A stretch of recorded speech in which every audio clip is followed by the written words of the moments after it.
আসসালামু আলাইকুম প্রিয় লিসেনার, আশা করছি আপনারা সবাই ভালো আছেন। আজকে আমি আপনাদের সাথে যে ভয়ঙ্কর লোমহর্ষক ভৌতিক ঘটনাটি শেয়ার করতে যাচ্ছি সেটি হচ্ছে একটি কালো জাদুর ঘটনা। তো ঘটনাটি ঘটে কুসুমপুর গ্রামে এবং ঘটনাটি আমি যার কাছ থেকে সংগ্রহ করি তার নাম হচ্ছে শান্ত।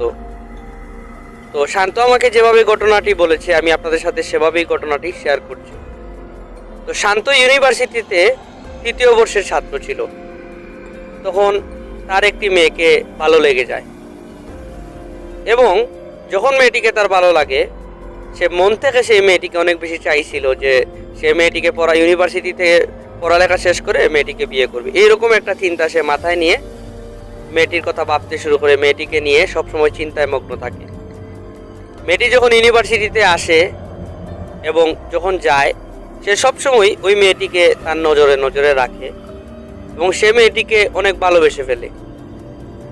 মেয়েটির নাম ছিল বৃষ্টি। বৃষ্টি অনেক সুন্দর ছিল, অনেক ফর্সা ছিল, তাকে দেখতে অনেক মায়া লাগতো, মায়াবী চেহারা তার। এবং বৃষ্টির সাথে তার সাথেই পড়ালেখা করতো আর কি। বৃষ্টির সাথে পড়ালেখা করতো একটি মেয়ে, তার নাম ছিল সুইটি। সুইটি আর বৃষ্টি চাচাতো বোন। বৃষ্টির বাসায় সুইটি থেকে একসাথে তারা পড়ালেখা করত। যেহেতু চাচাতো বোন তো এক বাসায় পড়ালেখা করতো সুবিধার্থে, একই ইউনিভার্সিটিতে পড়ে, সেই হিসাবে তারা এক বাসায় থেকেই একসাথে ইউনিভার্সিটিতে আসতো, একসাথে ইউনিভার্সিটি থেকে বাসায় যেত। তো প্রিয় লিসেনার্স, শান্ত যখন তাদের এই বৃষ্টিকে ভালোবাসে তখন তার মন বেকুল হয়ে যায় সুইটিকে তার ভালোবাসার খবরটা দেওয়ার জন্য। কিন্তু সে ভাবে যে এখন আমি যদি সুইটিকে ভালোবাসার কথা বলি সুইটি রাজি হবে কি না সেটা আমি জানি না।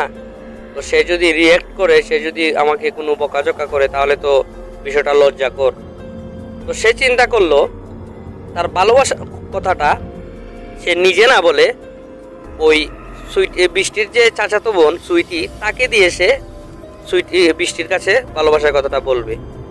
তো যেই কথা সেই কাজ। সে কি করলো, একদিন সুইটিকে বলল যে সুইটি এরকম এরকম আমি বৃষ্টিকে অনেক বেশি ভালোবাসি, তো আমি তাকে সরাসরি কথাটা বলতে পারতেছি না, তুমি যদি একটু কষ্ট করে আমাদের একটু উপকার করো তাহলে আর কি ভালো হয়।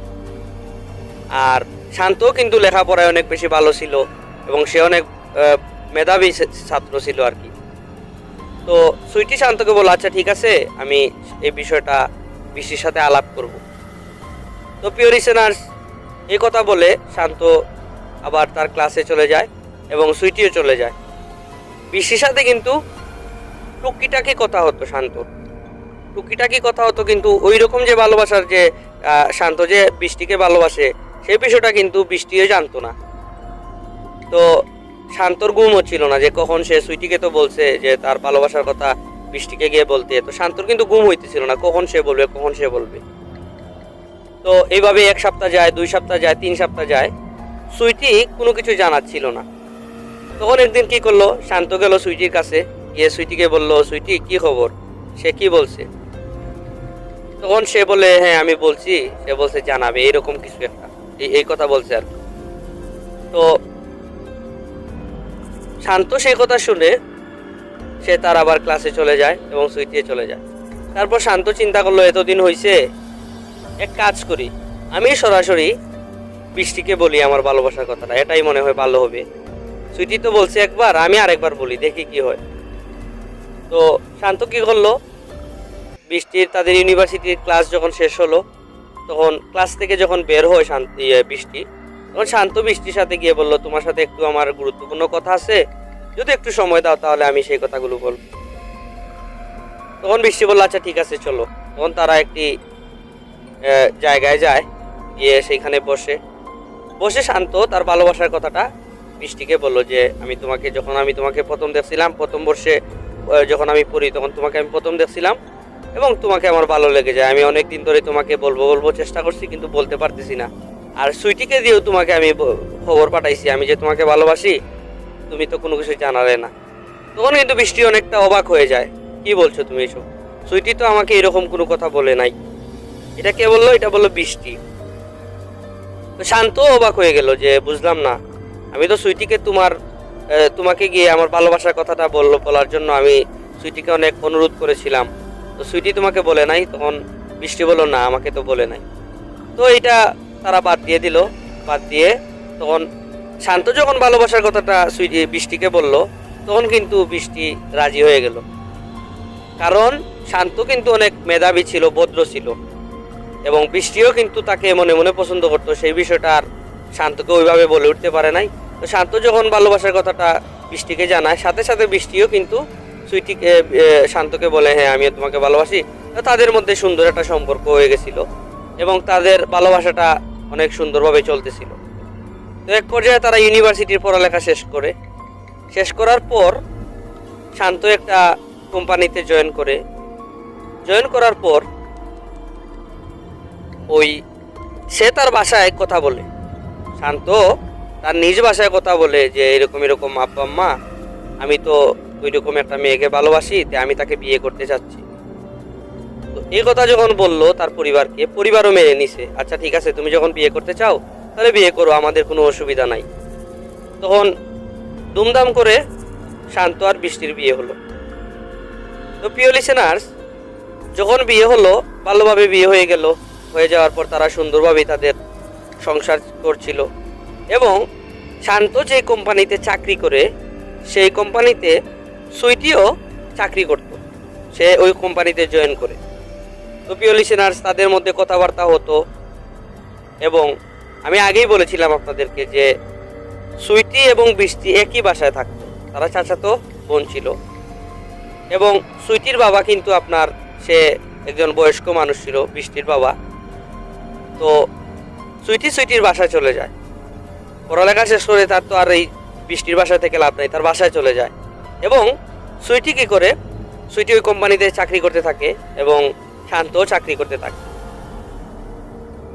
তো একদিন ঘটলো এক ভয়ানক ঘটনা। প্রিয় লিসেনার, ঘটনাটা এইরকম, আমি আপনাদের আরো কিছু ইনফরমেশন আগে দিয়ে দেই। শান্ত কিন্তু নামাজিও ছিল এবং 5 ওয়াক্ত নামাজ পড়তো। এবং সেই যে কালো জাদু সম্পর্কে তার কিন্তু অনেক ধারণা ছিল। সে কালো জাদু সম্পর্কে বিভিন্ন বড় বড় মানুষের সাথে চলাফেরা করতো এবং তার কবিরাজ বন্ধু, বিভিন্ন বন্ধু বান্ধব ছিল।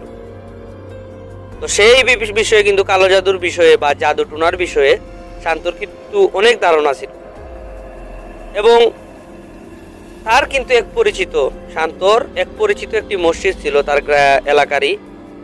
ওই মসজিদে সে মাঝে মধ্যে নামাজও পড়াতো। যখন দেখা যেত যে ইমাম সাহেব ছুটিতে গেলেন অথবা ইমাম সাহেব কোনো জায়গায় গেলেন, তখন শান্তকে বলে যেত, তুমি নামাজ পড়াই। এবং ওই মসজিদের সাথেই ছিল একটি কবরস্থান। এবং সেই কবরস্থানে একজন খাদেম ছিলেন, তার নাম ছিল বাহারউদ্দিন। প্রিয় লিসেনার্স, শান্ত একদিন যখন নামাজে যাচ্ছিল, নামাজ পড়িয়ে সে ফিরবে এমন একটা ভাব। তো সে দেখে কি, এই বাহারউদ্দিন যেই ঘরে থাকে ওই ঘর থেকে সুইটি বের হচ্ছে। তো বিষয়টা কিন্তু তার ভালো লাগলো না। শান্তর বিষয়টা কিছুতেই ভালো লাগলো না, কারণ শান্ত মূলত এখানে আসছে, বাহারউদ্দিন আর শান্ত তারা কিন্তু পরিচিত, যেহেতু একই মসজিদে শান্ত নামাজ পড়াতো এবং বাহারউদ্দিনও সেই গুরুস্থানের খাদেম ছিল। সে যদি কোনো লাশ টাশ মারা যেত, তখন সেগুলা কবর খনন করত, কবর করে দিত এবং আনুষঙ্গিক কাজকর্মগুলা বাহারউদ্দিন এগুলা দেখত। এবং বাহারউদ্দিনের বিষয়ে আরেকটি কথা প্রিয় লিসেনার্স আপনাকে বলে নেই, বাহারউদ্দিনও কিন্তু কালো জাদু টুনা এরকম অনেক কিছু বিষয়ের সাথে, আধ্যাত্মিক যে বিষয়গুলো আছে এই বিষয়গুলোর সাথে কিন্তু সে চর্চা করতো। বাহারউদ্দিন সে বিভিন্ন মানুষের কালো জাদু করতো, বিভিন্ন মানুষের বিভিন্ন সমস্যার সমাধান করে দিত, এইরকম আর কি। তো যখন শান্ত লক্ষ্য করলো যে সুইটি ওই বাহারউদ্দিনের যে রুমে থাকতো ওই রুম থেকে বের হচ্ছে, তখন তার কিন্তু সন্দেহ হলো যে এখানে সুইটি কিসের জন্য আসলো, বুঝলাম না কোনো কিছু।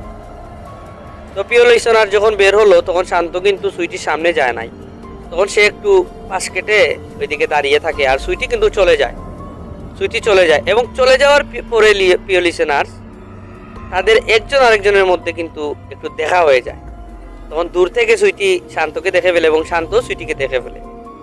এবং দেখে ফেলার পরে প্রিয় লিসেনার, শান্ত কি করে, ওই বাহারুদ্দিনের কাছে যায়, যে যিনি গুরুস্থানে আর কি কবর টবর খুঁজতেন, কবর মানুষকে আর কি সহযোগিতা, বাহারুদ্দিনের যার কথা বলছি তার কাছে গেলেন। এবং সুইটি ততক্ষণে সে বাহারুদ্দিনের বাসা থেকে বের হয়ে সে চলে গেছে তার বাসা। তো শান্ত যখন বাহারুদ্দিনের কাছে গেল, গিয়ে বাহারুদ্দিনকে জিজ্ঞেস করলো যে বাহার ভাই, এই সুইটি, এই যে একটা মেয়ে আপনার রুম থেকে দেখলাম একটু আগে বের হলো, তার সাথে আপনার কিভাবে পরিচয় এবং সে এখানে কেন আসছিল? তো প্রিয় লিসেনার্স, এই কথা বলার পর বাহারুদ্দিন কোনো চুপ করে থাকে, সে কোনো কিছু বলে না। তখন শান্ত তাকে অনেক রিকোয়েস্ট করলো, ভাই কি হয়েছে আমারে বলেন, একটু কিসের জন্য আসে, তার কি কোনো সমস্যা? তখন বাহারুদ্দিন একটি কাগজ বের করে দেয় শান্তর কাছে, এবং সেই কাগজে শান্তর নাম লেখা। এটা দেখে তো শান্ত আরো অবাক হয়ে যায় যে হায় হায়, এটা কি বিষয়, বুঝলাম না, এখানে আমার নাম কেন লেখা, আর আমার বাবা মার নাম এখানে লেখা। এটা দেখে আর আসলে শান্তর মাথাটা আর কি ইয়া হয়ে যায়, সে অনেকটা চিন্তিত হয়ে যায়, কিসের জন্য বুঝলাম না, সুইটি আমার নাম লেখে তার কাছে আসলো। তখন বাহার বলে উঠলো যে ভাই, এরকম এরকম এই মেয়েটি আমার কাছে আসছিল আপনার বিরুদ্ধে কালো জাদু করার জন্য, আপনার এবং আপনার স্ত্রীর সাথে যেন ছাড়াছাড়ি হয়, আপনাদের মধ্যে যেন মনোমালিন্য হয়, আপনাদের ঝগড়াঝাটি হয়ে যেন আপনাদের সংসারটা ভেঙে যায়, সেই জন্য কালো জাদু করার জন্য সুইটি মূলত আমার এইখানে আসছিল। প্রিয় লিসেনার্স, এই কথাটি যখন শান্ত শুনলো, শোনার সাথে সাথে তার মাথায় আকাশ ভেঙে পড়লো। সে কিন্তু অনেক কষ্ট পাইল। কষ্ট পাওয়ার কারণ হলো, বৃষ্টি কিন্তু সুইটির চাচাতো বোন ছিল। সেই চাচাতো বোনকে কিভাবে কালো জাদু করবে, এই বিষয়টা সে চিন্তায় পড়ে গেল যে হায় হায়, এটা কিভাবে সম্ভব, তার চাচাতো বোন আর সে কালো জাদু করতে আসছে, বিষয়টা বুঝলাম না। তারপর তার মাথায় খেলে উঠলো যে ও বুঝতে পারছি এখন। তখন শান্ত চিন্তা করলো, এই যে সুইটি, যে আগেই বলেছিলাম প্রিয় লিসেনার আপনাদেরকে, যে সুইটিও কিন্তু শান্ত যে কোম্পানিতে চাকরি করতো সেখানে কিন্তু সেই অফিসে কিন্তু সুইটিও কাজ করতো। তো সুইটি কিন্তু শান্তর সাথে অনেকটা মেশার চেষ্টা করতো, অনেকভাবে তার সাথে কথা বলার ট্রাই করতো। তো শান্ত কিন্তু নর্মালি নিত, এতটা অস্বাভাবিকভাবে কখনো নেয়নি, কারণ নেওয়ার কোনো কথাও ছিল না। কারণ বৃষ্টির তো চাচাতো বোন ছিল, সেই হিসাবে শালি হয়, শালির সাথে কিভাবে সে মানে প্রেম ভালোবাসায় জড়াবে, এইটা কখনো সে কিন্তু শালি হিসাবেই নিত আর কি বিষয়টা। তো যখন সে এই তার নাম, বাবার নাম এগুলা দেখতে পেলো, তখন কিন্তু তার মাথায় আকাশ ভেঙে পড়লো এবং সে বুঝে গেল যে সংসারটা ভাঙতে যাচ্ছে।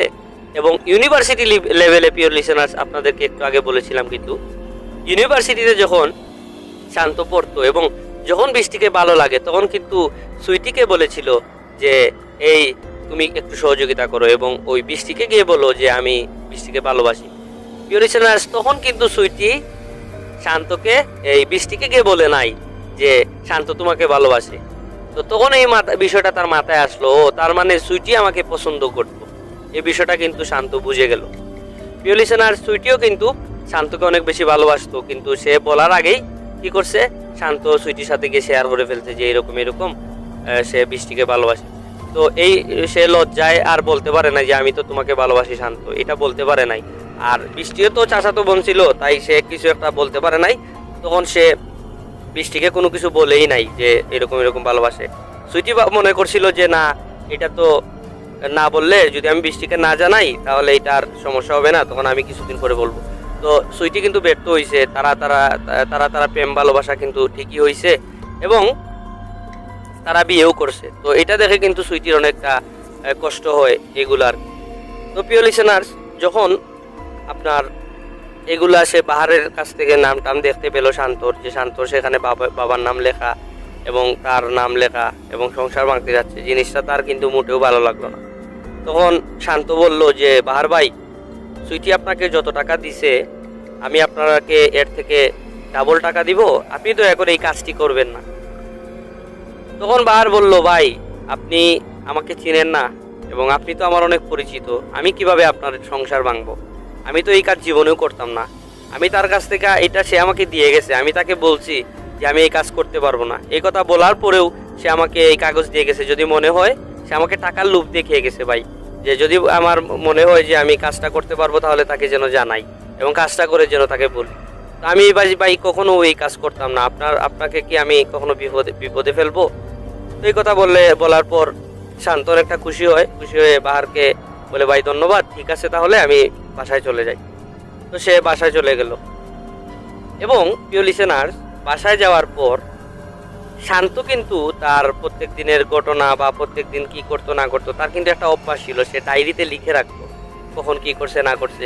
কারণ শান্ত কিন্তু আমি আগেই বলছিলাম আপনাদের অনেক মেধাবী একটা ছাত্র, তো সে সবসময় ডিসিপ্লিন ছিল, নিয়ম নীতি মেনে চলতো এবং সে বাসায় যখন অবসর সময় পেত তখনই সে ডায়েরিতে লিখে রাখতো তার সাথে কি করছে না করছে, সে কি করলো না করলো এগুলো লিখে রাখতো। তো সে লেখে যে তার বিষয়টা যে আজকে যে ঘটনাটা ঘটলো, সুইটি যে পাহাড়ের কাছে গেল, গিয়ে কালো জাদু করার জন্য চেষ্টা করলো, এই বিষয়টা প্রিয় লিসেনার্স সে ডায়েরিতে লিখে ফেললো এই শান্ত। লেখার পর প্রিয় লিসেনার্স, বৃষ্টি কিন্তু তার ডায়েরিগুলা মাঝে মধ্যেই পড়তো, তার ভালো লাগতো। বৃষ্টিও অবসর সময় যখন শান্ত তার কোম্পানিতে যেত, কাজ করতে যেত, অফিসে যেত, তখন কিন্তু বৃষ্টি এই ডায়েরিগুলা পড়তো, পড়ে তারও ভালো লাগতো।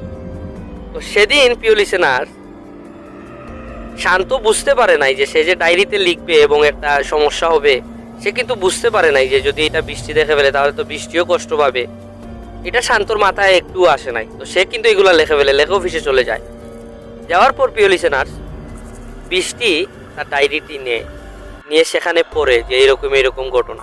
তখন কিন্তু বৃষ্টিরও মাথায় আকাশ ভেঙে পড়লো এবং বৃষ্টিও অনেক কষ্ট পেল যে এটা কি বুঝলাম না, ও আমার চাচাতো বোন হয়ে আমার এত বড় ক্ষতি কিভাবে করতে পারে, এটা তো আমি বুঝতে পারতেছি না। প্রিয় লিসেনার্স, এই যে বিষয়টা আসলে যে কোনো স্বাভাবিক মানুষই কিন্তু এই বিষয়টা মেনে নিতে পারবে না।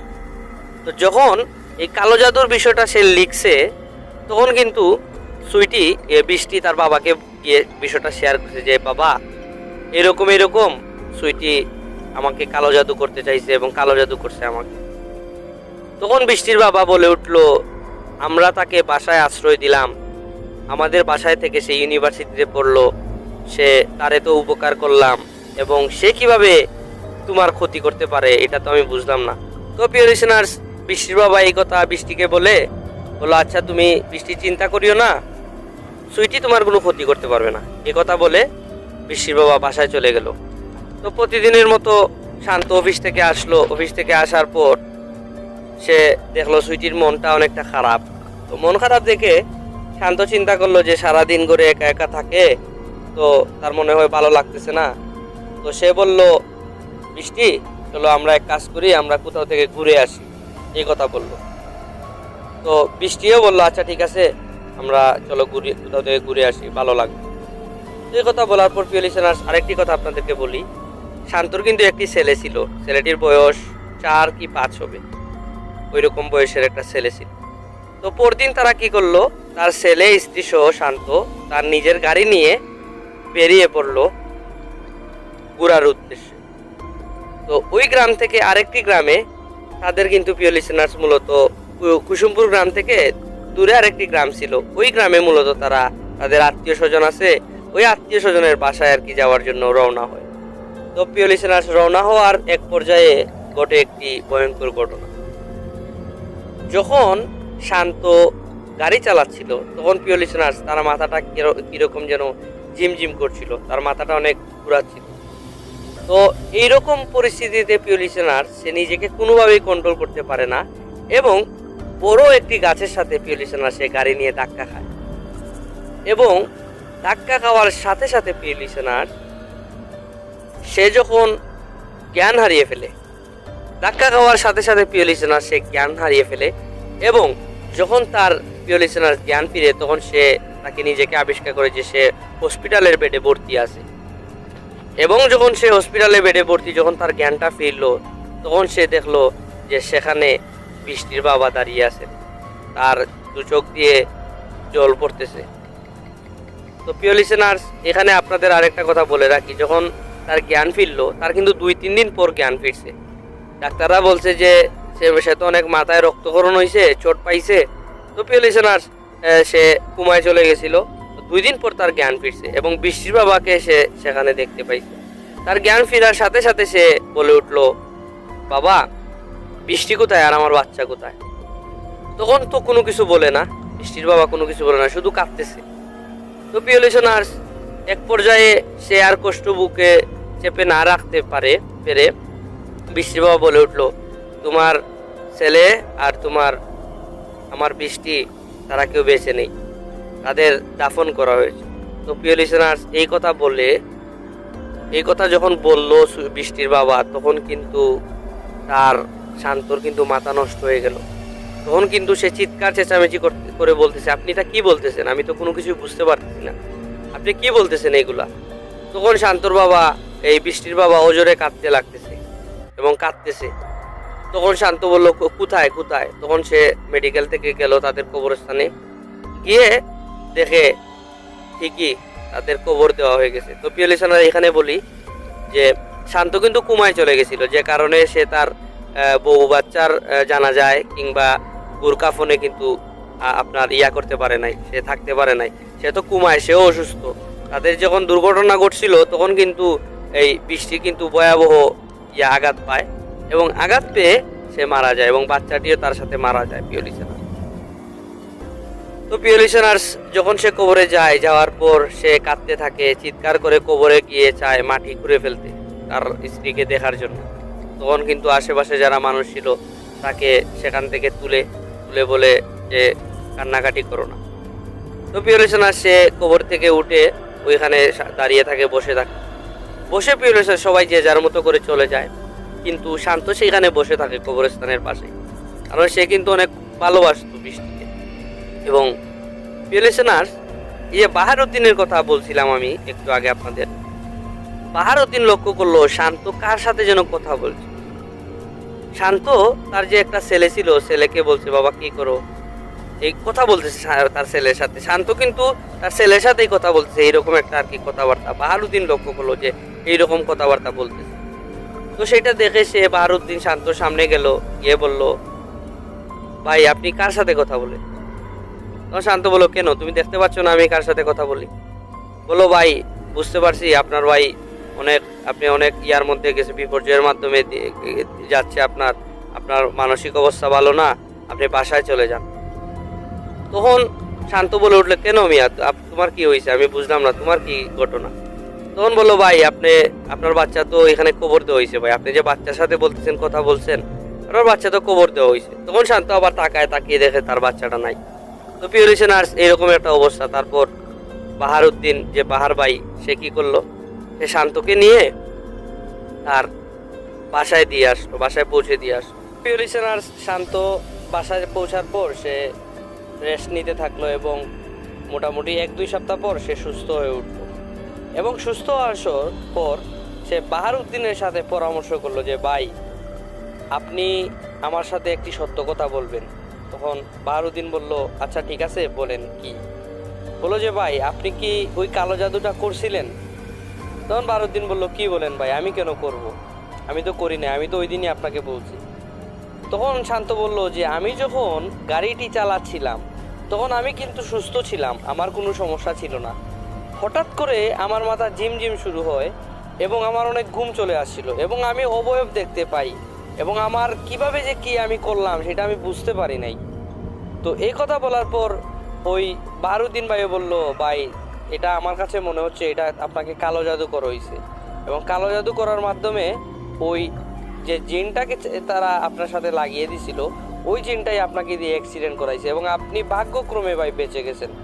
ওই আপনাদের 3 জনেরই মনে হয় ওই মারা যাওয়া লাগতো, কিন্তু আপনি ভাগ্যক্রমে বেঁচে গেছেন। তো এই কথা বলার পর বাহারউদ্দিনের এই কথা শোনার পর তখন শান্তও চিন্তা করলো, হ্যাঁ এইরকমই কোনো একটা ঘটনা ঘটতে পারে। তো তাদের এই কথাবার্তা বলা যখন তাদের চলছিল, তখন কিন্তু সেখানে ওই বৃষ্টির বাবা উপস্থিত ছিল।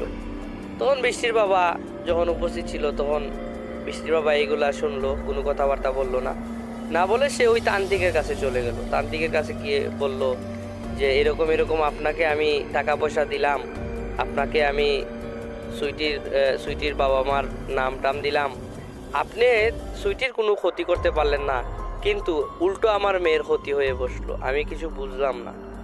তখন ওই তান্ত্রিক বলল, আমি তো সুইটির সাথে একটি জিন লাগিয়ে দিয়েছি, ওই জিনটা ধীরে ধীরে তার ক্ষতি করবে। তখন তান্ত্রিক আরো বলল যে, আপনি কোনো চিন্তা করবেন না, আমি যে জিন লাগিয়েছি সেই জিনটি অচিরেই সুইটির বিশাল ক্ষতি করবে, আপনি চিন্তা করবেন না, অলরেডি ক্ষতি করা শুরু করে দিয়েছে।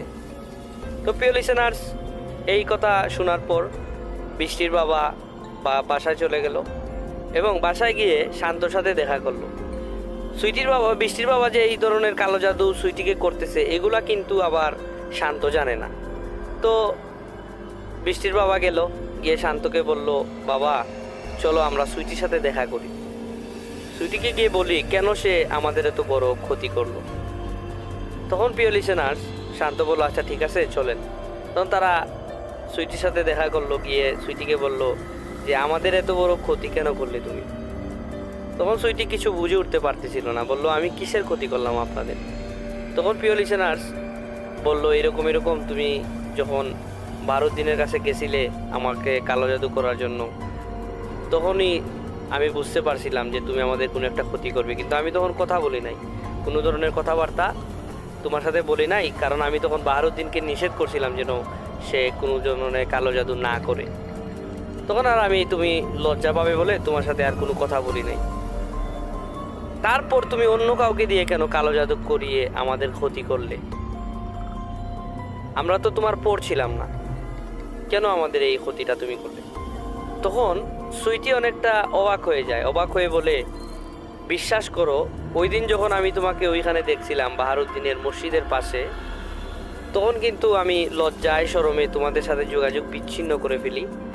আর আমিও আমার চাচাতো বোন হিসেবে আমি নিজে স্যাক্রিফাইস করি, আমি আর তোমাদের কোনো ক্ষতি করার চেষ্টা করি নাই। এবং আমি আগে চেয়েছিলাম তা ঠিক, তোমাদের ক্ষতি করতে চেয়েছিলাম, তোমাদের সংসার ভাঙতে চেয়েছিলাম, কারণ আমি তোমাকে ভালোবাসতাম। কিন্তু যেদিন তুমি ওই বাহারুদ্দিনের কাছে আমি গেছিলাম, ওই দিন আমি তোমাকে সেখানে দেখেছিলাম এবং আমি তখনই আশ করতে পারছিলাম যে তুমি বিষয়টা জেনে যাবে। তখন আমি লজ্জা শরমে তোমার সাথে আর কোনো কথাবার্তা বলি নাই এবং আমি ওই চাকরিটিও ছেড়ে সেই অফিস থেকে বেরিয়ে আসি। তো তখন শান্ত বুঝতে পারলো যে হ্যাঁ আসলেই তো চাকরি ছেড়ে দিছিল। তখন সুইটিকে সে আরও বলে তাহলে এসব কে করলো? তখন সুইটি বলে বিশ্বাস করো আমি এরকম কোনো কিছু করি নাই। তো প্রিয় লিসেনার, সত্যি সুইটি কোনো কিছু কিন্তু আসলে প্রকৃতপক্ষে করে নাই। এই ঘটনা আমি কিভাবে আপনাকে বলছি সেটা আমি আপনাকে বলি। কারণ হচ্ছে সুইটির মা জীবিত ছিলেন, বাবা ছিল না। তো সুইটি কিন্তু প্রত্যেকটা ঘটনায় তার মায়ের সাথে বলছিল যে এরকম সে যে শান্তকে ভালোবাসতো, মার সাথে কিন্তু সব ঘটনাই বলছে। এবং কালো জাদু যে করতে গেছিল সে কথাও তার মারে বলছে, তার মাও সুইটিকে বুঝাইছে যে সুইটি এটা পারে না, এগুলা তো ঠিক হবে না, তুমি তাদের বাসায় থাকছো এবং সে তোমার চাচাতো বোন, তুমি কেন এরকম করতে যাবে, আমি তোমাকে নিষেধ দিলাম তুমি যেন এটা না করো। তখন কিন্তু সুইটির মাও তাদেরকে বিষয়টা খুলে বলে যে না, সুইটি আর এই কালো জাদু করে নাই, এই ঘটনাটা কে করছে এটা তারা বুঝতে পারতেছিল না প্রিয় লিসেনার। তো তখন কিন্তু শান্তও বুঝে যায় এবং শান্তর বাবাও বুঝে যায় যে এই ঘটনাটা আসলে সুইটি করে নাই। তাহলে এই ঘটনাটা করছে কে, এই কাজটা করছে কে প্রিয় লিসেনার, সেটা কিন্তু তারা সেই উত্তরটা তারা খুঁজে পাচ্ছিল না। তো তারা তাদের মতো করে তারা আবার বাসায় চলে যায়। তো প্রিয় লিসেনার্স, এখানে আরেকটা কথা বলে নেই, বৃষ্টির বাবা কিন্তু সুইটির ক্ষতি করার জন্য ইতিমধ্যে কিন্তু তান্ত্রিকের সাথে যোগাযোগ করেছিল কয়েকবার এবং এই তান্ত্রিকও কিন্তু সুইটির পিছনে কিন্তু একটা জিন লাগিয়ে দিয়েছিল। তো সে সাথে সাথে কি করে বৃষ্টির বাবা চিন্তা করে যে হ্যাঁ এটা আমি কি করলাম, আমার একটা মেয়ে গেছে, এখন আমার ভাইয়ের মেয়েটাও এখন যদি ক্ষতি হয়ে যায় তাহলে তো আমার কিছু করার থাকবে না, দরকার নাই, আমি মাফ করে দিলাম, যদি সে করেও থাকে আমি তাকে মাফ করে দিলাম, দরকার নাই তার মায়ের বুক খালি করার। তো এই কথা বলে প্রিয় লিসেনার্স, এই বৃষ্টির বাবা ওই তান্ত্রিকের কাছে গেল, গিয়ে বলল যে এরকম আমি যে কালো জাদুর জন্য আপনাকে বলছিলাম আপনি সেই কালো জাদুটা ফিরিয়ে নেন। তখন তান্ত্রিক অপারগতা প্রকাশ করলো। তখন সে বলল আপনি প্রায় 2 মাস আগে আমার কাছে আসছিলেন, তখন আমাকে বলছিলেন এবং আমি যে জিনটাকে ওই সুইটির কাছে আমি দিয়েছিলাম, সুইটির সাথে লাগিয়ে দিয়েছিলাম, ওই জিনটা তাকে আস্তে আস্তে ভিতর দিকে তার রক্ত, তার ভিতরের যে শারীরিক অবস্থা, আস্তে আস্তে শারীরিক অবস্থার অবনতি করবে এবং তার বিভিন্ন রোগবাদী দিয়ে তাকে হত্যা করবে। ওই জিনটার ওই রকম একটা ব্যবস্থা আমি করে দিয়েছিলাম। তো প্রিয় লিসেনার্স, এই কথা বলার পর কিন্তু এই বৃষ্টির বাবা অনেকটা কষ্ট পেয়ে বলে আপনি যে কোনোভাবেই হোক এই কাজটা আমাকে করে দেন, আপনি এই কালো জাদুটি ফিরিয়ে নেন। তখন প্রিয় লিসেনার্স, তান্ত্রিক কোনোভাবেই তাকে একেবারে নিষেধ দিয়ে দিল যে এটা কোনোভাবেই সম্ভব না, এটা জিনটা তার সাথে এমনভাবে লেগে গেছে যে এটা প্রায় সুইটির অবস্থা ক্ষতি করে ফেলছে, সে এখন আমি যদি ফিরিয়েও নেই সুইটি বেশি দিন বাঁচবে না, সুইটির ক্ষতি হবেই। তো এই কথা বলার পর বৃষ্টির বাবা কিন্তু এই কথাটা আরও কারোর সাথে বলে না, সেই তান্ত্রিকের কাছ থেকে চলে আসে। কারণ তান্ত্রিকেরও কিন্তু এখানে কোনো কিছু করার ছিল না, কারণ বৃষ্টির বাবা তাকে অনেকবার বলছিল এবং সে ওই জিনটাকে যেদিন গেছিল ওই দিনই কিন্তু লাগিয়ে দিয়েছিল এবং আস্তে আস্তে সুইটির ক্ষতি করতে লাগতেছিল জিনটি, এবং ক্ষতি কিন্তু করেও ফেলছিল। তো প্রিয় লিসেনার্স, প্রায় 1 সপ্তাহ পরেই কিন্তু সুইটি জ্বর হয় এবং তাকে হসপিটাল ভর্তি করা হয়। এবং প্রিয় লিসেনার্স, ভর্তি করে যে জিনিসটা মানে পরীক্ষা নিরীক্ষা, ডাক্তার বিভিন্ন পরীক্ষা নিরীক্ষা দেয় এবং পরীক্ষা নিরীক্ষা করার পর দেখা যায় যে সুইটির ক্যান্সার হয়েছে এবং তার শরীরে মোটেও রক্ত নেই। যে জায়গায় একজন স্বাভাবিক সুস্থ মানুষের রক্ত 12 পয়েন্ট থেকে 15 পয়েন্ট হওয়ার কথা, সেই জায়গায় সুইটির শরীরে রক্ত ছিল মাত্র 3 পয়েন্ট। প্রিয় লিসেনার্স, তো প্রিয় লিসেনার্স, এই পরীক্ষা নিরীক্ষা করার পর সুইটিকে ডাক্তার রক্ত দেওয়ার জন্য তার শরীরে রক্ত টানায় এবং সেখানেই সে হাসপাতালেই সুইটি মারা যায়। তো প্রিয় লিসেনার্স, মারা যাওয়ার পর তখন এই শান্ত সুইটির বৃষ্টির বাবাকে বলল যে বাবা, সুইটি হঠাৎ করে তো সে তো সুস্থ ছিল, আমরা যখন কথা বলছিলাম সে তো সুস্থই ছিল, তো সুইটি এইভাবে তো মারা যাওয়ার কথা না। তখন বৃষ্টির বাবা শান্তকে বলল যে এরকম আমি তাকে কালো জাদু করছিলাম এবং এই কালো জাদুর কারণে আমার কারণেই সে মারা গেছে। তো প্রিয় লিসেনার্স, তখন কিন্তু এখানে কিন্তু একটা প্রশ্ন থেকেই যায় যে সুইটি কিন্তু বৃষ্টিকে কালো জাদু করে নাই বা শান্তকে কালো জাদু করে নাই, তারপরেও কিন্তু শান্তর অ্যাক্সিডেন্ট হয় এবং অ্যাক্সিডেন্টে তার স্ত্রী এবং সন্তানকে সে হারায় এবং বৃষ্টির বাবার অজ্ঞতার কারণে কিন্তু ওইদিকে কালো জাদু করে আপনার সুইটির প্রাণ হারায়। কিন্তু এখানে একটি প্রশ্ন থেকেই যায় প্রিয় লিসেনার, যে বৃষ্টির কালো জাদুটা কে করছিল? বৃষ্টিকে কালো জাদু অথবা শান্তকে কালো জাদুটা কে করছিল? সুইটি যদি করে নাও থাকে তাহলে কে করছিল? এটা কিন্তু প্রশ্ন থেকেই যায় প্রিয় লিসেনার। এই প্রশ্নটির উত্তর কিন্তু আজও শান্তর অজানা থেকে যায়। প্রিয় লিসেনার্স, এই ছিল ঘটনা। দেখুন, কালো জাদুর যে পরিণতি, এটা কিন্তু ভয়ঙ্কর পরিণতি। এটা আমাদের ইসলাম ধর্মেও প্রিয় লিসেনার্স, এটা কালো জাদু করার নিষেধ রয়েছে। তো প্রিয় লিসেনার্স, কালো জাদু করার ফলে যে 3টি প্রাণ গেল এবং পাশাপাশি 3টি পরিবার প্রিয় লিসেনার্স ধ্বংস হয়ে গেল। তো আমি আপনাদের কাছে একটি রিকোয়েস্ট করতে চাই প্রিয় লিসেনার্স, আমরা যারা মুসলিম আছি বা অন্যান্য ধর্মাবলম্বী যারা আছি, তারা প্রিয় লিসেনার্স কখনো আমরা কারো কোনো ক্ষতি করার চেষ্টা করব না। কেউ যদি আমাদের কোনো সময় ক্ষতি করার চেষ্টা করে, আমরা মহান আল্লাহ তাআলার কাছে ক্ষমা চাইব এবং আমরা মহান আল্লাহ তাআলার কাছে আশ্রয় প্রার্থনা করব। আমরা কখনো কারো ক্ষতি করব না এবং কালো জাদুর মতো এত বাজে একটা বিষয়ের সাথে যেন আমরা সম্পৃক্ত না হই প্রিয় লিসেনার্স। তো এই অনুরোধটি আপনাদের কাছে রইল। এবং প্রিয় লিসেনার্স, আপনাদের কাছে আমার আরেকটি অনুরোধ, আমার ঘটনাটি যদি আপনাদের ভালো লেগে থাকে তাহলে প্রিয় লিসেনার্স আপনারা আমাদের চ্যানেলটিকে সাবস্ক্রাইব করবেন এবং যদি ভালো নাও লেগে থাকে তারপরেও প্রিয় লিসেনার্স চ্যানেলটি সাবস্ক্রাইব করবেন, কারণ আমরা প্রিয় লিসেনার্স প্রতিনিয়তই চেষ্টা করছি কীভাবে আপনাদের নতুন নতুন ঘটনা আপনাদের সাথে শেয়ার করা যায়। প্রিয় লিসেনার্স, ঘটনার সময় অনেকটাই আমাদের ভুলভ্রান্তি হয়, সেই ভুলভ্রান্তিগুলো ক্ষমা সুন্দর দৃষ্টিতে দেখবেন। তো প্রিয় লিসেনার্স, আপনাদের কাছে আবারও ক্ষমা চেয়ে নিচ্ছি এবং এখন আমি চলে যাচ্ছি আরও একটি ঘটনায়। ঘটনাটি শেয়ার করেছেন আরিয়ান আহমেদ এবং তার ঘটনাটি তার মুখ থেকে আপনারা প্রিয় লিসেনার্স শুনে নেন। পড়াশোনা আমার মোটেও ভাল লাগে না। আমি পড়াশোনা ছেড়ে দিয়েছি, অনেক দিন হয়েছে। বেকারত্ব জীবন পার করছি, আর বেকারত্ব জীবন যে ছেলেটি পার করে সেই একমাত্র বোঝে ফ্যামিলির অবহেলা কাকে বলে। তো ফ্যামিলি থেকে অনেক ধরনের কথাই আমি শুনতাম, নানান ধরনের অবহেলিত হতাম আমি। তো একদিন রাতে বন্ধুদের সাথে আড্ডা দিয়ে আমার বাড়িতে ফিরতে ফিরতে প্রায় 12টা বেজে যায়। যখন আমি রাত 12টার দিকে বাড়িতে ফেরার সাথে সাথেই বাবা মা মিলে আমাকে বকা দিতে শুরু করে, নানান ধরনের কথা আমাকে শোনায়। তাদের কথায় অতিষ্ঠ হয়ে এতটাই রাগ উঠে যায় যে আমি ঘর থেকে বের হয়ে যাই। ঘর থেকে বের হয়ে আমাদের বাড়ির পাশেই একটা রেল স্টেশন আছে, সেখানে গিয়ে আমি রেল লাইনে চিন্তা করলাম যে বসে কিছুটা নীরবতা পালন করি, কিছুটা শান্তি ফিল করার চেষ্টা করি। যদি ভালো লাগে তো পরবর্তীতে ফিরে আসবো বাড়িতে, আর না হলে আজকের রাতটা রেল লাইনে কাটিয়ে দেব।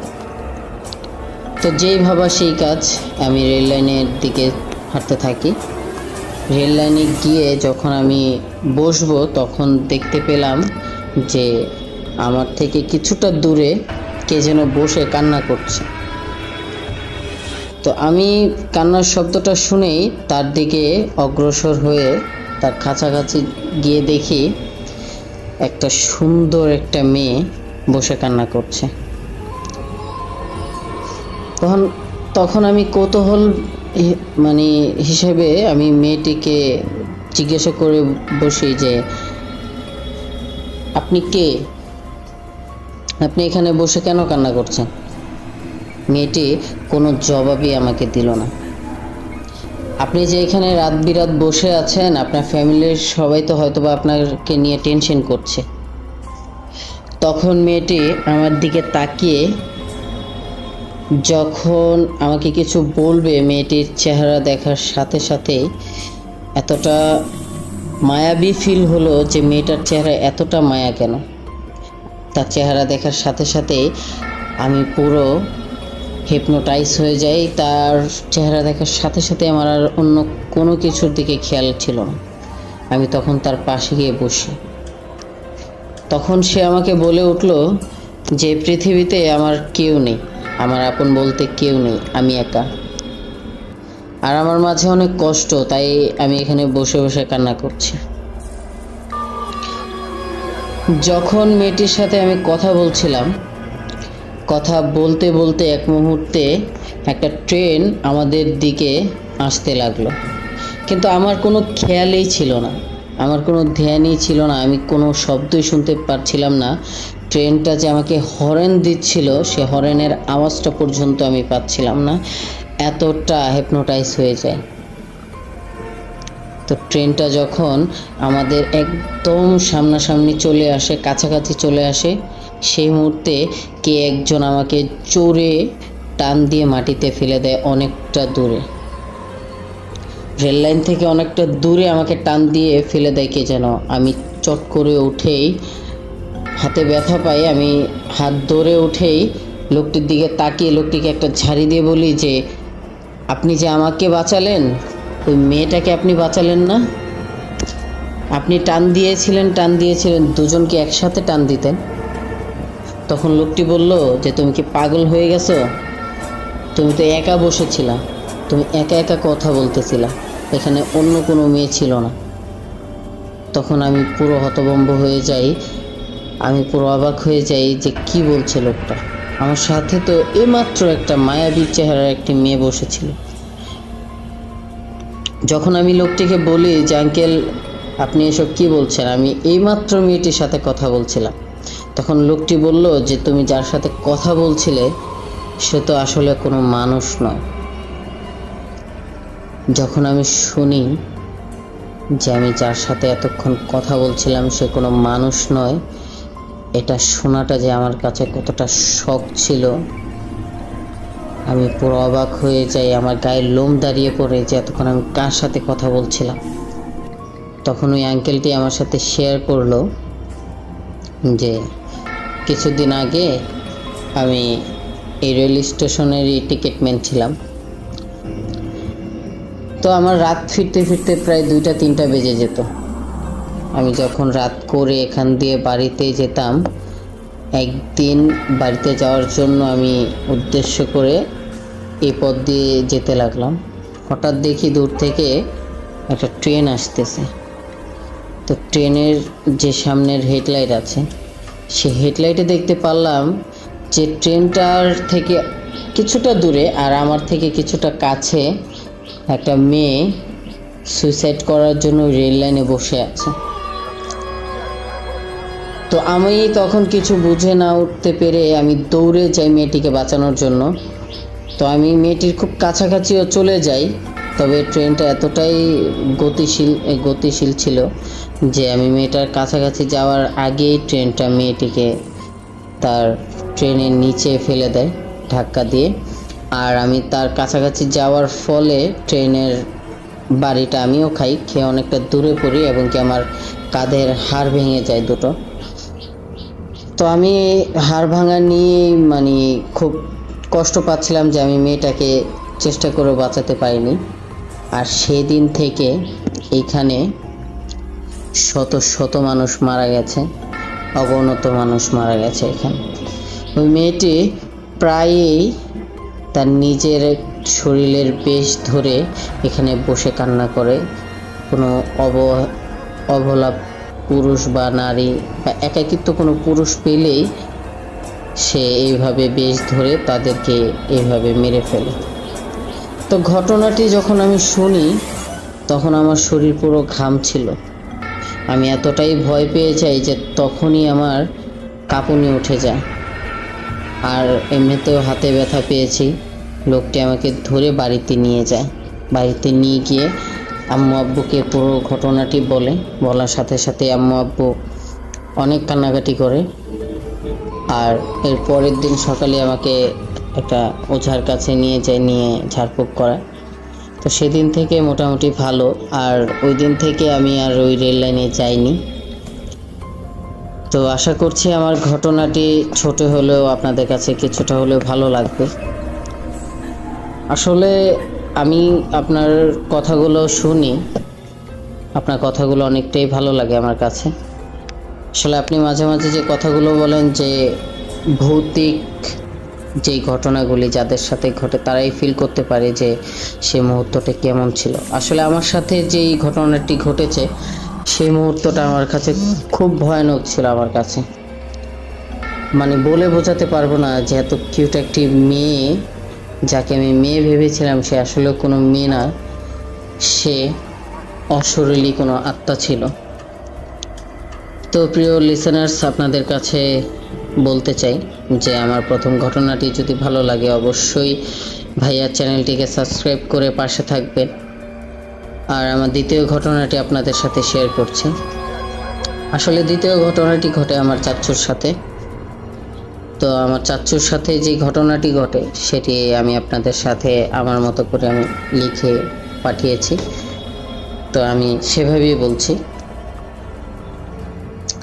আমার সবে 1-1.5 মাস হয়েছে আমার বিয়ে হয়েছে। নতুন বিয়ে করেছি, আমি একজন ছেলে মানুষ। আসলে যারা নতুন বিয়ে করে তারা বলতে পারবে যে বিয়ের পরের যে মুহূর্তটা সেটা কতটুক টেনশন দেয়, কতটুকু যন্ত্রণা দেয় একটা পুরুষকে। পুরুষ তখন মানসিক প্রেসারে পড়ে যায়। তেমনি আমিও ব্যতিক্রম নই। একদিকে মা বাবা, একদিকে স্ত্রী, এখন নতুন। নিজে যেমনভাবেই চলি, স্ত্রীকে নতুন এনেছি, পরের মেয়ে, তাকে তো আর খারাপ রাখা যায় না। তো তাকে ভালো রাখার জন্য আমি 2টি কাজ করতাম দিনে। একটি ছিল রাজমিস্ত্রির কাজ করতাম, আর দ্বিতীয়ত একটা চায়ের দোকানে প্রায় রাত 11টা-12টা অবধি আমি কাজ করতাম। তো 2 জায়গা থেকেই যেমন পরিমাণ মানে টাকা উপার্জন করতাম, আমার সংসার মোটামুটি চলতো আলহামদুলিল্লাহ। তো একদিন আমার সাথে একটি ভয়ঙ্কর বিষয় ঘটে। আমি চায়ের দোকান থেকে রাতের প্রায় 11:30 বাজে, সেদিন খুব বৃষ্টি হচ্ছিল। আমি বাড়িতে আসব। আপনাদেরকে বলে রাখা ভালো যে গ্রাম অঞ্চলে রাতের 11টা মানে অনেকটাই গভীর রাত। আর সে রাতে গাড়ি পাওয়াটা, রিক্সা পাওয়াটা অনেকটাই কঠিন হয়ে যায়, অনেক কষ্টকর হয়ে যায়। তো আমি সে মুহূর্তে কোনো রিক্সা পাচ্ছিলাম না। বৃষ্টির দিন, এমনিতে বৃষ্টির দিনেও পাওয়া যায় না কোনো কিছু। হঠাৎ একটি অটো রিক্সা পেলাম। তো সেটিকে ডাক দিয়ে আমি ভাড়া না ফুরায়ে আমি রিক্সাতে উঠে পড়ি। আমি রিক্সাতে উঠে যখন সে তার আপন মনে রিক্সা চালাচ্ছিল, আমি কিছু বলিনি, যাক ধীরে ধীরে যাক, কারণ রাস্তার বিষয়, দেখা যাচ্ছে তাড়াহুড়ো করে যদি কোনো অ্যাক্সিডেন্ট হয়। তো সে যখন ধীরে ধীরে চালাচ্ছিল, তো সেই মুহূর্তে আমরা একটা নীরব জায়গায় চলে আসি, যে রাস্তার 2 সাইডেই আপনার বাঁশঝাড়। আর এই রাস্তা দিয়ে মানে অনেকটাই নীরব লাগে, দিন দুপুরেই অনেকটাই নীরব লাগে। আর এখন তো রাতের প্রায় 11:30টার মতো। তো সেই মুহূর্তটা আমার কেমন যেন গা শিউরে উঠছিল বারবার। এমন সময় আমি রাস্তার মাঝে সাদা কাপড়ে মোড়ানো একটি লাশ দেখতে পাই। ড্রাইভার সাহেব ওই লাশটি দেখার সাথে সাথেই গাড়িটির ব্রেক ধরে গাড়িটি আটকে ফেলে গাড়িটি আর সামনে এগোতে পারে না। ড্রাইভার সাহেব ওইটা দেখে ভয়ে দৌড়ে ওই জঙ্গল দিয়ে পালিয়ে যায়, আমাকে একা রেখে সে চলে যায়। আমি পুরো ভয়ে আতঙ্কিত হয়ে যাই যে এটা কি হলো। সামান্য একটা কাপড়ে মোড়ানো এটা লাশ না অন্য কিছু, এটা না দেখেই সে এইভাবে ভয়ে পালিয়ে গেল। আমি কৌতূহল ভাবে যে এটা কি দেখি, আমি রিক্সা থেকে নেমে অনেকটাই অন্ধকার ছিল। এতটা অন্ধকার, যদি ওই রিক্সার লাইটটা না থাকতো হয়তো বা এই লাশটার উপর দিয়েই চলে যেতাম, টেরও পেতাম না। তো তখন আমি আস্তে আস্তে আস্তে আস্তে ওই লাশটির কাছাকাছি চলে যাই। গিয়ে মনে মনে অনেক ভয় পাচ্ছিলাম, তারপরও সাহস করে মুখটি খোলার চেষ্টা করলাম যে কার লাশটা এইভাবে ফেলে গেছে। তো যখন আমি মুখটা পুরো উন্মুক্ত করে দিলাম, দেখলাম ওই লাশটি আমার দিকে তাকিয়ে বিকটভাবে হাসতে লাগলো। আর তার হাসি দেখে আমি এতটাই ভয় পেয়ে যাই যে আমি ওইখান থেকে দৌড় দিয়ে পালানোর চেষ্টা করি। তবে আমি যতই দৌড়াচ্ছি ততই যেন আমি পিছে চলে আসছি, যতই দৌড়াচ্ছি ততই যেন আমি পিছে চলে আসছি। মনে হচ্ছিল যে লাশটা আমার পায়ে টেনে ধরে রেখেছে, আমার এমন মনে হচ্ছিল। তখন আমি কিছু বুঝে না উঠতে পেরে তখন মাথায় আমার একটা কথা চলে আসলো যে এসব মুহূর্তে আয়াতুল কুরসি সূরা পড়লে এগুলো কেটে যায়। তখন আমি আবার আয়াতুল কুরসি পড়তে থাকি, সূরা পড়তে থাকি। এক মুহূর্তে দেখি যে আমার সামনে থেকে আরেকটা গাড়ি আসতেছে। তো গাড়িটার আলোতে দেখার সাথে সাথেই আমার ওই জিনিসটা আমার ছেড়ে দেয়। আমি দৌড়ে ওই গাড়িটার সামনে গিয়ে বলি যে ভাই গাড়িটা থামান। তো গাড়িটা যখন থামায় তখন আমি ওনাদেরকে খুলে বলি যে আমার সাথে ভাই এমন একটি ঘটনা ঘটেছে, আমাকে আপনারা হেল্প করুন। তখন ওই যে গাড়িটা ছিল ওই গাড়ির ড্রাইভার সামনে তাকিয়ে দেখেছে সামনে কিচ্ছু নেই রিক্সাটা ছাড়া। তো সে বলল যে সামনে তো ভাই রিক্সা ছাড়া আর কিচ্ছু নাই, আপনি কি দেখছেন? তখন বললাম যে ভাই আমি এসব বিষয় দেখছি, আমার সাথে এটা ঘটছে, ভাই দয়া করে আমাকে আমার বাড়ি পর্যন্ত পৌঁছে দেন। তো তখন ওই রিক্সায় ওই প্যাসেঞ্জারের সাথে শেয়ার করে আমি বাড়িতে যাই। বাড়িতে যাওয়ার সাথে সাথে আমি হাত মুখ ধুয়ে ঘরে চলে যাই। ওই দিন আর খাবার টাবার খাই না, আমার ফ্যামিলিকেও কিছু বলি না, আর আমার ওয়াইফকেও কিছু বলি না। আমি হাত মুখ ধোয়ার পরে ঘরে গিয়ে আমি ডিরেক্টলি শুয়ে পড়ি। তো শোয়ার সাথে সাথে আমি আবারও ওরকম বিকট একটি হাসির শব্দ শুনতে পাই। হাসির শব্দ শুনতে পেয়ে আমার ভিতরে আবার একটি ভয় কাজ করছে যে ওই লাশটা কি আবারও বাড়িতে চলে আসলো, বাড়ির উঠোনে। আমি এটা দেখার জন্য আস্তে আস্তে খাট থেকে নেমে আমি দরজাটা খুলি। দরজাটা খুলেই আমি কোথাও দেখতে পাচ্ছিলাম না লাশটাকে উঠোনে, তবে হাসির আওয়াজটা আমি স্পষ্ট শুনতে পাচ্ছিলাম। এমন মুহূর্তে আমার বাড়ির উঠোনের সাইডে একটি শিমুল গাছ আছে, শিমুল তোলার গাছ। তো সেই গাছের দিকে আমার চোখ যায়। যখন আমি তাকিয়ে দেখি যে ওই গাছে ওই লাশটি বসে বিকটভাবে হাসতেছে, আর তার এতটা বিকটভাবে হাসি, তখন আমি এতটা ভয় পাই আমি তখনই সেন্সলেস হয়ে যাই।